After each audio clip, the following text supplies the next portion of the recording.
യേശുക്രിസ്തുവിൽ കൂടി വീണ്ടെടുക്കുക ദൈവം ഒരുക്കിയ വലിയൊരു പദ്ധതി. അത് സാക്ഷീകരിക്കാതിരിക്കാൻ കഴിയുന്നതല്ല. കാരണം ഇന്ന് നമുക്കറിയാം, അനേക തലമുറകൾ മദ്യത്തിനും മയക്കുമരുന്നിനും കഞ്ചാവിനും അടിമപ്പെട്ട ഭീകരമായ അന്തരീക്ഷത്തിൽ തലമുറകളായിക്കൊണ്ടിരിക്കുമ്പോൾ ഒരു കാലഘട്ടത്തിൽ ഏകദേശം 12 വർഷത്തോളം മദ്യത്തിനും കഞ്ചാവിനും മറ്റ് അനാശാസ്യ പ്രവൃത്തികൾക്കും അടിമയായിരുന്ന എൻ്റെ ജീവിതത്തെ ഈ ലോകത്തിലുള്ള മനുഷ്യരെല്ലാം മറക്കുമ്പോൾ,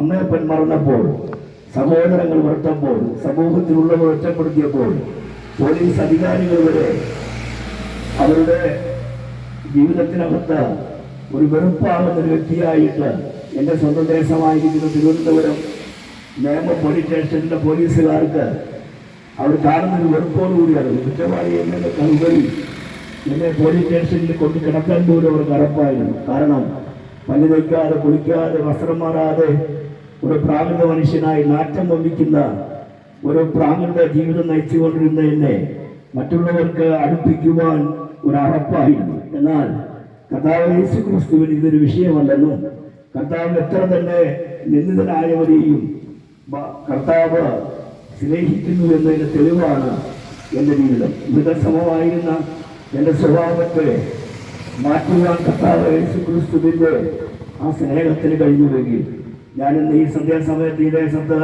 നിന്ന് സംസാരിക്കുമ്പോൾ ഒരു കാര്യം ഉറപ്പാണ്. കാരണം ഇടുക്കി ജില്ലയിൽ ഞാൻ വന്നത് അനേക പ്രാവശ്യം മദ്യത്തിനും അതുപോലെ ലഹരിക്ക് അഡിക്റ്റായി വണ്ടിപ്പെരിയാർ എന്ന് പറയുന്ന, അതുപോലെ കുമളി, ആ പ്രദേശങ്ങളിലൊക്കെ അനേക കേസുകളിൽ അകപ്പെട്ട്, കുമളി അതുപോലെ വണ്ടിപ്പെരിയാർ സ്റ്റേഷനുകളിലൂടെ കേസുകളിൽ അകപ്പെട്ട് കിടന്നിരുന്ന എൻ്റെ ജീവിതത്തെ ഇടുക്കി ജില്ലയിൽ ഒരു സാക്ഷിയായിട്ട് നിൽക്കുമ്പോൾ എൻ്റെ ഹൃദയത്തിനകത്തൊരു വലിയ ആനന്ദമാണ്. കാരണം ബൈബിൾ പറയുന്ന ഒരുത്തൻ ക്രിസ്തുവിലായാൽ അവൻ പുതിയ സൃഷ്ടിയാണ്, പഴയത് കഴിഞ്ഞുപോയി, ഇതാ അത് പുതുതായി തീർന്നിരിക്കുന്നു. കാരണം യേശു ക്രിസ്തുവിൽ ഒരുവൻ വിശ്വസിക്കുമ്പോൾ അവൻ്റെ ജീവിതത്തിൻ്റെ പാപങ്ങളെ നീക്കിയിട്ട്, അവൻ്റെ മേലുള്ള ശാപങ്ങളെ നീക്കിയിട്ട്, അവനുള്ള രോഗങ്ങളെ നീക്കിയിട്ട്, അവൻ്റെ പ്രാണനെ മരണത്തിൽ നിന്ന് വിടുവിച്ച്, അവൻ്റെ കണ്ണിനെ കണ്ണുനീരിൽ നിന്നും അതുപോലെ കാലിനെ വീഴ്ചയിൽ നിന്നും വിടിവിക്കുന്ന ഒരു ദൈവത്തെ എനിക്ക് ബൈബിളിൽ കൂടി കാണാൻ കഴിഞ്ഞു. വർഷങ്ങളിൽ അമ്മയപ്പന്മാർ നേരത്തെ നടന്നിട്ടും അനേക ക്ഷേത്ര സംഗതികളിൽ കൊണ്ടുപോയിട്ടും ഒരു സ്വഭാവത്തിൽ മാറ്റമില്ലാതിരുന്ന എൻ്റെ ജീവിതത്തെ ഒരു സുപ്രഭാതത്തിൽ തിരുവനന്തപുരം പൂജപ്പുര സെൻട്രലിൽ അകത്തു വെച്ച യേശുക്രിസ്തുവിൽ കൂടിയുള്ള രക്ഷയെന്ന് തിരിച്ചറിയുവാൻ ദൈവം എന്നെ സഹായിച്ചു. ഞാൻ ഇന്ന് വിശ്വസിക്കുന്നു, ഒരിക്കലും ഇഷ്ടമില്ലാത്ത ദൈവമായിരുന്നു യേശു. യേശുവിനെ ഏറ്റവും വെറുപ്പായിരുന്നു. യേശുവിനെ പ്രസംഗിക്കുന്നവരെ ഉപദ്രവിക്കുന്ന ഒരു വ്യക്തിയായിരുന്നു. യേശുവിനെ കുറിച്ച് അറിയാത്ത വ്യക്തിജീവിതങ്ങളെ, യേശുവിനെ അറിഞ്ഞിട്ടില്ലാത്ത വ്യക്തികളെ പോലെ ആയിരുന്നൊരു കാലഘട്ടം. ഇതുപോലെ പരസ്യമോ അതുപോലെ കൺവെൻഷൻ വയ്ക്കുമ്പോൾ അവിടെ പോയിട്ട് ഞങ്ങളെ, അല്ലെങ്കിൽ ഹൈന്ദവ മാർഗത്തിലായിരുന്ന ഞങ്ങൾ പറയാറുണ്ടായിരുന്നു, ഇവർ പ്രവർത്തകരുടെ പണം വാങ്ങിയിട്ട് ഹിന്ദുക്കളെ ക്രിസ്ത്യാനിയാക്കുവാനുള്ള ഒരു മാർഗമാണെന്ന് പറഞ്ഞ് പരിഹസിച്ച ഒരു വ്യക്തിയായിരുന്നു. എന്നാൽ ആ പരിഹാസിയായിരുന്ന എന്നെ കർത്താവ് അവകാശിയാക്കി തീർക്കുവാൻ ഒരുക്കിയ ഒരു വലിയ പദ്ധതിയാണ് പൂജപ്പുര സന്നിധിയിൽ സംഭവിച്ചത്. കർത്താവ് യേശുക്രിസ്തു ലോകത്തിൽ വന്നത് പാപികളെ രക്ഷിക്കാനെന്നുള്ള തിരുവചനത്തിൻ പ്രകാരം കർത്താവ് യേശുവിനെ ഹൃദയം കൊണ്ട് വിശ്വസിക്കുവാനും വായുകൊണ്ട് ഏറ്റുപറഞ്ഞ് ഇന്ന് ക്രിസ്തുവിൽ ഒരു ശിഷ്യനായിട്ട്, കർത്താവിന്റെ ഒരു ശുശ്രൂഷകനായിട്ട് ഈ ദേശത്ത് നിൽക്കുമ്പോൾ ഇന്ന് ഉറപ്പുണ്ട്. കാരണം ഇന്ന് രാവിലെ മുതൽ ഞങ്ങൾ 7 സ്ഥലത്ത് വേദപുസ്തകം ബൈബിൾ വായിച്ചു. അപ്പോൾ 6 സ്ഥലത്ത് ഞാൻ ബൈബിൾ വായിക്കുമ്പോഴും എൻ്റെ ഉള്ളിനകത്തൊരു സന്തോഷം. കാരണം ഒരു വാക്യം പോലും എടുത്തു പറയാൻ കഴിയാതെ വിക്കനായിരുന്ന ഒരു വ്യക്തിയായിരുന്നു ഞാൻ. എൻ്റെ നാട് വിക്കായിരുന്നു, സംസാരശേഷി കുറവുള്ള വ്യക്തിയായിരുന്നു. എന്നാൽ വിഘ്നം കൂടാതെ ഇന്ന് പരസ്യമായിട്ട് വേദപുസ്തകത്തിൽ ചില വാക്കുകൾ വായിച്ചപ്പോൾ എനിക്കുണ്ടായ സന്തോഷം വളരെ വലുതാണ്. കാരണം നമ്മുടെ ഏത് ബലഹീനതയിലും കർത്താവ് യേശുക്രിസ്തുവിനുള്ള വിശ്വാസം നമ്മെ പ്രാപ്തിയുള്ളവരാക്കി മാറ്റുന്നു എന്ന് വേദപുസ്തകത്തിൽ കൂടി എനിക്ക് പഠിക്കാൻ കഴിഞ്ഞു. ഇന്ന് ഈ സന്ധ്യാസമയം വാക്സാധനമില്ലാത്ത, കഴിവില്ലാത്ത, അല്ലെങ്കിൽ വിദ്യാസമ്പന്നം ഒന്നും പറയാനില്ലാത്ത, ഒരു യോഗ്യതയും പറയാനില്ലാത്ത എന്നെ കർത്താവ് സ്നേഹിച്ച്, പ്രത്യേകിച്ച് ഈ പഴയവൃതിയുടെ ഭാഗത്ത് ഇന്ന് ഈ സന്ധ്യാസമയത്ത് എന്റെ ശബ്ദം ഇങ്ങനെ വെളിപ്പെടുത്തുവാൻ സ്വർഗം ഒരുക്കിയ ആ നിമിഷത്തിനായി ഞാൻ നന്ദി പറയുകയാണ്. കാരണം കർത്താവായ യേശുക്രിസ്തുവിൽ കൂടിയുള്ള ഒരു വീണ്ടെടുപ്പ്, കർത്താവായ യേശുക്രിസ്തുവിൽ കൂടിയുള്ള ഒരു ശുദ്ധീകരണം, കർത്താവായ യേശുക്രിസ്തുവിൽ കൂടിയുള്ള ഒരു നീതീകരണം, കർത്താവായ യേശുക്രിസ്തുവിൽ കൂടിയുള്ള ഒരു ഉയർപ്പ് ഈ വേദപുസ്തകത്തിന്റെ പശ്ചാത്തലത്തിൽ എനിക്ക് മനസ്സിലാക്കാൻ കഴിഞ്ഞു.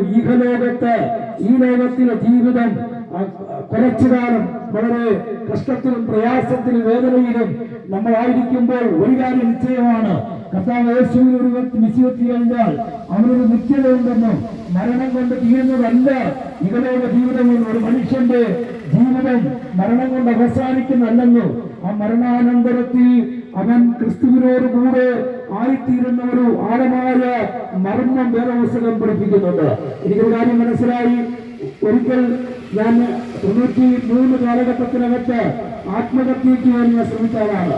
ഏകദേശം 3 പ്രാവശ്യം, ആ 3 വർഷത്തിനിടയിൽ 3 പ്രാവശ്യം ആത്മഹത്യയ്ക്ക് വേണ്ടി ശ്രമിച്ചിട്ടും എന്നെ മരണത്തിന് വിട്ടുകൊടുക്കാതെ 1997, 93, 94, 95 ആ കാലഘട്ടത്തിനകത്ത് മരണം മാത്രം ആഗ്രഹിച്ചിരുന്ന എന്നെ ഒരു ജീവനുള്ള ദൈവമുണ്ടെന്ന് വെളിപ്പെടുത്തി ഇന്ന് സന്ധ്യാസമയത്ത് എന്നെ മരണത്തിന് വിട്ടുകൊടുക്കാതെ ജീവനുള്ളവനായിട്ടിന്ന് ഈ സന്ധ്യാസമയത്തൂടെ നിൽക്കുമ്പോൾ ഒരു കാര്യം ഉറപ്പാണ്, ആത്മഹത്യ ഒരു പരിഹാരമല്ല. ആത്മഹത്യയുടെ വക്കോളമെത്തിയ മരണകരമായ 3 പ്രാവശ്യം, ഒരു പ്രാവശ്യം ഞാൻ എന്റെ കൈകളെ ബ്ലൈഡ് കൊണ്ട് അറുത്ത് അതിന്റെ ബ്ലഡ് പുറത്തു വരുവാൻ ഇടയാക്കി കഴുത്തിൽ അല്ലെങ്കിൽ കയറിട്ട് തൂങ്ങുവാൻ ഞാൻ ശ്രമിച്ചൊരു വ്യക്തി റെയിൽവേ പാളത്തിൽ കിടന്നു. പക്ഷെ ഇവിടെ ഒന്നും എന്നെ മരണം തൊടാതെ, അതുപോലെ തന്നെ അനേക വിധത്തിലുള്ള ഉപദ്രവങ്ങളിൽ കൂടി, ശാരീരിക പ്രശ്നങ്ങളിൽ കൂടി, പോലീസിന്റെ മർദ്ദനത്തിൽ കൂടി, നല്ല പ്രായത്തിൽ തന്നെ, നല്ല യൗവനം തന്നെ നശിച്ചുപോയ എന്റെ ജീവിതത്തെ യേശുക്രിസ്തു പുതുക്കിപ്പണിതത്.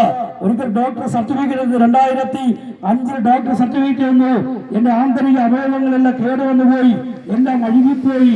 മദ്യത്തിന്റെയും കഞ്ചാവിന്റെയും ആസക്തി കൊണ്ട് നശിച്ചുപോയ എല്ലാ അവയവങ്ങളെയും ദൈവം പുനർസൃഷ്ടിച്ചുകൊണ്ട് മരണം മുഖാമുഖം കണ്ടു. ഡോക്ടർ ഒരിക്കൽ സർട്ടിഫിക്കറ്റ് തന്നു. 2005 മുതൽ 2008 വരെ ഒരു കാലാവധി എന്ന് വെച്ചു കഴിഞ്ഞാൽ അകത്ത് മനുഷ്യനുണ്ടായ കേടുപാടുകൾ നിമിത്തം മരണം മുഖാമുഖം കണ്ടു. 4ാമത്തെ എന്റെ അവസ്ഥയാണ് ഞാൻ പറയുന്നത്.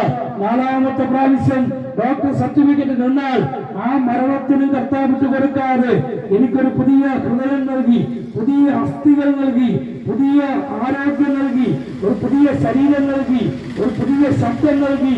ഇന്ന് ഈ സന്ധ്യാസമയം ഞാൻ ഇവിടെ നിൽക്കുമ്പോൾ ഉറപ്പാണ്, കർത്താവ് യേശുക്രിസ്തുവിൽ ഒരുവൻ പൂർണ്ണമായി വിശ്വസിച്ചു കഴിഞ്ഞാൽ അവനെ രൂപാന്തരപ്പെടുത്തുന്ന, അവനെ പുനരുദ്ധരിക്കുന്ന, അവനെ ജീവിപ്പിക്കുന്ന, അവനെ നാശത്തിൽ നിന്ന് വിടുവിക്കുന്ന ആ സർവശക്തനായ ദൈവത്തിന്റെ പുത്രനായി ഈ ഭൂമിയിൽ വന്ന യേശുക്രിസ്തുവിന്റെ നാമം ഒരുവൻ സ്വീകരിച്ചു കഴിഞ്ഞാൽ അവന്റെ ജീവിതത്തിൽ വരുന്ന മാറ്റത്തിന്റെ അടയാളമാണ് രാജീവൻ എന്റെ ജീവിതത്തിൽ ദൈവം വെളിപ്പെടുത്തിയത്. ഈ സന്ധ്യാസമയം ഞാൻ എന്റെ വാക്കുകളെ ചുരുക്കുകയാണ്. കാരണം ഈ ഭാഗത്ത്, ഈ ജംഗ്ഷനിൽ നിന്നുകൊണ്ട് സംസാരിക്കുമ്പോൾ എനിക്കൊരു കാര്യം ഉറപ്പാണ്, അടുത്തൊരു ദിവസത്തിലേക്ക് എന്റെ പ്രാണൻ അല്ലെങ്കിൽ ഇല്ലാതെ പോയാലും, ഇന്ന് രാത്രി എന്റെ ജീവൻ അത് ഇഹലോകത്തിൽ നിന്ന് വേറുപെട്ടാലും ഒരു കാര്യം സത്യമാണ്, യേശുക്രിസ്തുവിന്റെ നാമത്തെ എവിടെ ഉയർത്തി പറയുന്നുവോ, മനുഷ്യരുടെ മുമ്പിൽ ഏറ്റുപറയുന്നുവോ, ആ മനുഷ്യരെ കൈവിടാത്ത ഒരു ദൈവമുണ്ടെന്ന് വേദപുസ്തകം തെളിയിക്കുകയാണ്. ഞാൻ ഒരു നിമിഷം നിങ്ങൾക്ക് വേണ്ടി പ്രാർത്ഥിക്കാം. കാരണം ഒരു പുനരുത്ഥാനത്തിന്റെ യേശു നമുക്ക് നൽകുന്ന ഒരു പുനരുത്ഥാനമുണ്ട്, ഒരു രൂപാന്തരമുണ്ട്, ഒരു പുതിയ വ്യക്തിത്വമാക്കി തീർക്കുവാൻ ആ ദൈവത്തിന് കഴിയും. ഇന്നത്തെ സന്ധ്യാസമയം എനിക്ക് ദേശത്തോട് ഞാനിത് പറയുമ്പോൾ തന്നെ ആഴമായ അനുഭവങ്ങൾ ഞങ്ങളുടെ ജീവിതത്തിലുണ്ട്. നശിച്ചു പോകേണ്ട സ്ഥലങ്ങളിൽ നിന്ന് ക്രിസ്തുവിൽ കൂടിയുള്ള ഒരു പുനരുത്ഥാനം ഞങ്ങളുടെ ജീവിതത്തിൽ വെളിപ്പെട്ടത് കൊണ്ടാണ് ഈ ദേശത്ത് ഞങ്ങൾക്ക് ഇങ്ങനെ സംസാരിക്കാൻ കഴിയും. എന്റെ ശബ്ദം കേൾക്കുന്ന ആരെങ്കിലും ഇന്ന് പകല് ഈ സമയം കേൾക്കുന്നുണ്ടെങ്കിൽ നിശ്ചയമായും നിങ്ങളുടെ ജീവിതത്തിനകത്ത് എന്തൊക്കെ തകർച്ചകളുണ്ടോ, എന്തൊക്കെ ഭാരങ്ങളുണ്ടോ, എന്തൊക്കെ നിരാശകളുണ്ടോ, ആരൊക്കെ നിങ്ങളെ ഒറ്റപ്പെടുത്തിയോ, ആരൊക്കെ നിങ്ങളെ മാറ്റി നിർത്തിയോ, അവരുടെ നടുവിൽ മാന്യതയോടെ നിർത്തുവാൻ കഴിവുള്ള ഒരു ദൈവത്തെ നിങ്ങൾ സ്വീകരിക്കുമെങ്കിൽ ഈ സന്ധ്യാസമയം നിങ്ങളുടെ കുടുംബത്തിനകത്തും എന്റെ കുടുംബത്തിനകത്ത് വന്ന ആ ദിവ്യമായ സമാധാനം ദൈവം പകരാൻ പോവുകയാണ്. ഞങ്ങൾക്ക് ഒരുമിച്ച് പ്രാർത്ഥിക്കാം. പരിശുദ്ധനായ നല്ല ദൈവമേ, സ്വർഗ്ഗപിതാവേ, ഞങ്ങൾ ദേശത്തിനായി പ്രാർത്ഥിക്കുന്നു. കർത്താവേ, അനുഭവം കൊണ്ടും ജീവിതം കൊണ്ടും ക്രിസ്തുവിൽ പുതുതായി തീരുവാൻ തക്കവണ്ണം ഞങ്ങളെ ഒരുക്കിയ നല്ല ദൈവത്തിന്റെ നാമത്തിൽ ഈ ദേശത്ത് നിങ്ങൾ അനുഗ്രഹിച്ചു പ്രാർത്ഥിക്കുകയാണ്. ഈ പരിസരത്ത് വളർന്ന കുടുംബങ്ങൾക്കായി ഞങ്ങൾ സ്തോത്രം ചെയ്യുന്നു. ദൈവത്തിന്റെ വലിയ വിടുതൽ കർത്താവ് ഈ ദേശത്ത് പകരണമെന്ന് പ്രാർത്ഥിക്കുന്നു. യേശുവിന്റെ അധിക കുടുംബക്കാർ പോലും യേശുവിനെ അകറ്റി നിർത്തിയപ്പോൾ, വിശ്വസിക്കാതിരുന്നപ്പോൾ, വിശ്വസിക്കുന്നവർക്ക് മക്കളുമ്പോൾ അധികാരം കൊടുത്ത് ഞങ്ങളെ ചേർത്ത് വെച്ച അരുമനാഥന്റെ നാമത്തിൽ ഈ ദേശത്ത് നിങ്ങൾ അനുഗ്രഹിച്ച് പ്രാർത്ഥിക്കുന്നു. യേശുവിന്റെ നാമത്തിൽ പ്രാർത്ഥന കേൾക്കും. സ്വർഗീയ നല്ല പിതാവേ.